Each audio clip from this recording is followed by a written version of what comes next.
ముగిసిన తర్వాత నుంచి ఉమ్మడి కర్నూలు జిల్లాలో జోరుగా బెట్టింగ్స్ జరుగుతున్నాయి. ఆయా పార్టీలు గెలిచే సీట్ల సంఖ్యతో పాటు అభ్యర్థులపై పందేలు కాస్తున్నారు.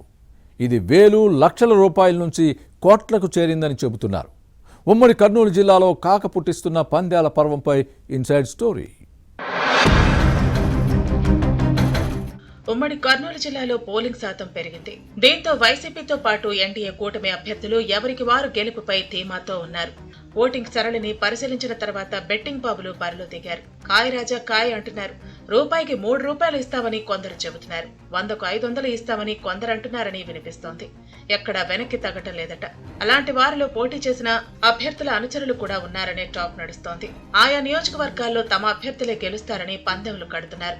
ఇవి కోట్లకు చేరుతున్నాయనే ప్రచారం జరుగుతోంది. గత ఎన్నికల్లో వైసీపీ 14 అసెంబ్లీ 2 పార్లమెంటు స్థానాల్లో గెలిచి క్లీన్ స్వీప్ చేసింది. ఈసారి కూడా ఫ్యాన్ పార్టీ 14 సీట్లలో గెలుస్తుందని కొందరు, 10 స్థానాలు సాధిస్తుందని మరికొందరు పందెం కడుతున్నారు. ఇక టీడీపీ 14 సీట్లలో 11 గెలుస్తుందని, కాదు 6 స్థానాలకే పరిమితం అవుతుందని బెట్టింగ్స్ జరుగుతున్నాయి. పార్లమెంటు సీట్లపైన జోరుగా పందేలు సాగుతున్నాయి. కూటమి ఆశలు ఆవిరేనని కొందరు అంటుంటే ఫ్యాన్ గాలి తగ్గిందని మరికొందరు చెబుతున్నారు. సంక్షేమ పథకాలనే మరోసారి తమ పార్టీని గెలిపిస్తాయని వైసీపీ పందెం రాయుళ్లు ధీమాతో ఉన్నారు. సీఎం జగన్ సర్కార్ ఇంటికి పోక తప్పదని తెలుగుదేశం బెట్టింగ్ బాబులు అంటున్నారు. నంద్యాల పార్లమెంటు స్థానంలోని బనగానపల్లి అసెంబ్లీ సెగ్మెంట్ లో బెట్టింగ్ దందా ఎక్కువగా ఉంది. టీడీపీ అభ్యర్థి బీసీ జనార్దన్ రెడ్డి గెలుస్తారని లక్షల్లో పందాలు కాస్తున్నారు. అలాగే డోన్లో మంత్రి బుగ్గన రాజేంద్రనాథ్ రెడ్డి, కోట్ల సూర్యప్రకాష్ రెడ్డిపై జోరుగా బెట్టింగ్ సాగుతున్నాయి. ఆళ్లగడ్డలో టీడీపీ అభ్యర్థి భూమా అఖిలప్రియ, వైసీపీ అభ్యర్థి సిట్టింగ్ ఎమ్మెల్యే గంగుల విజేంద్రనాథ్ రెడ్డిపై పందాలు జరుగుతున్నాయి.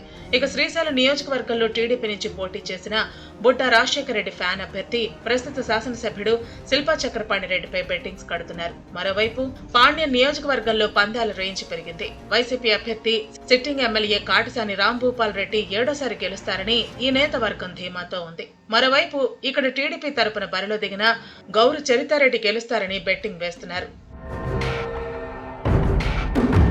కర్నూలు పార్లమెంటు పరిధిలోని ఎమ్మిగనూరులో వైసీపీ అభ్యర్థి బుట్టా రేణుక, టీడీపీ నేత జయనాగేశ్వరరెడ్డి, ఆదోనిలో sitting MLA Sai Prasad Reddy, BJP candidate Parthasarathi, Mantralayam శాసనసభ్యుడు బాలనాగిరెడ్డి, ఇతని ప్రత్యర్థి రాఘవేంద్రరెడ్డిపై పందేలు కాస్తున్నారు. ఇక పత్తికొండలో టీడీపీ నేత KE Shyambabu, YCP MLA Sridevi గెలుపోటములపై అంచనాలకు మించి బెట్టింగ్స్ కడుతున్నారు. కర్నూలు టీడీపీ అభ్యర్థి టీజీ భరత్ భారీ మెజార్టీతో గెలుస్తారని పందెం కాసే వారి సంఖ్య రోజురోజుకు పెరుగుతోంది. ఫ్యాన్ పార్టీ అభ్యర్థి ఇంతియాజ్ పై బెట్టింగ్ వేసేందుకు ఎవరూ ముందుకు రావటం లేదని వినిపిస్తోంది. ఓట్ల లెక్కింపు సమయం దగ్గర పడే కొద్దీ బెట్టింగ్స్ ఇంకా పెరిగే అవకాశం ఉందని భావిస్తున్నారు. ఓవైపు ప్రజా తీర్పు ఎలా ఉంటుందోనని అభ్యర్థులు టెన్షన్ పడుతుంటే, మరోవైపు పందెం రాయుడులో కూడా ఆందోళన కనిపిస్తోంది. తాము అనుకున్న వ్యక్తి గెలుస్తారా లేదా అని ఒత్తిడికి గురవుతున్నారు. భారీ బెట్టింగ్స్ ఏ పరిణామాలకు దారితీస్తాయో చూడాలి మరి.